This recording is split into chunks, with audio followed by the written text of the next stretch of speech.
ये लोग अभी बोली थी कि नहीं याद है, अब 5 मिनट में याद करके सुना रही है।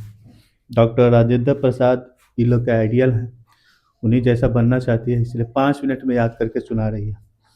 चलो बताओ, जनक पादप के कायिक भागों से नए पादप के उत्पादन का प्रक्रम डैश कहलाता है। कार्तिक प्रवाह।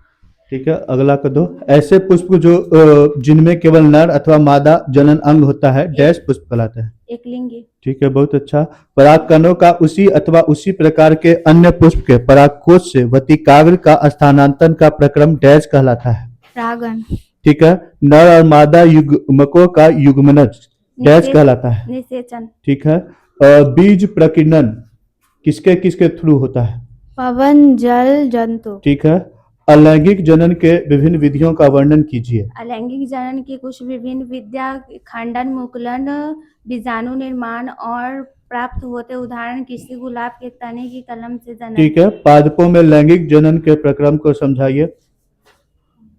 नर तथा मादा युग्मकों के युग्मन यानी संयोग द्वारा बनी कोशिका युग्मनज कहलाती है।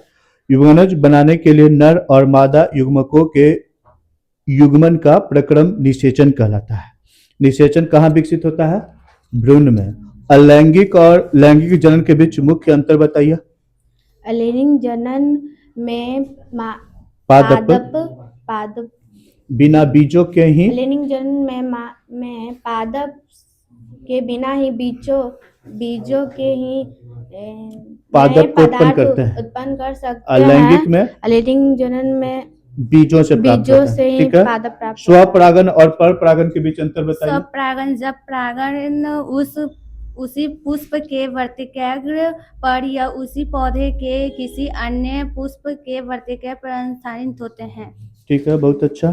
फिर बताइए, पादप का सही विकल्प पर टिक लगाइए। पादप का जनन भाग बताइए। पुष्प। और नर और मादा युग्मक के युग्मनज का प्रक्रम निषेचन। परिपक्व होने पर अंडाशय विकसित हो जाता है किसमें?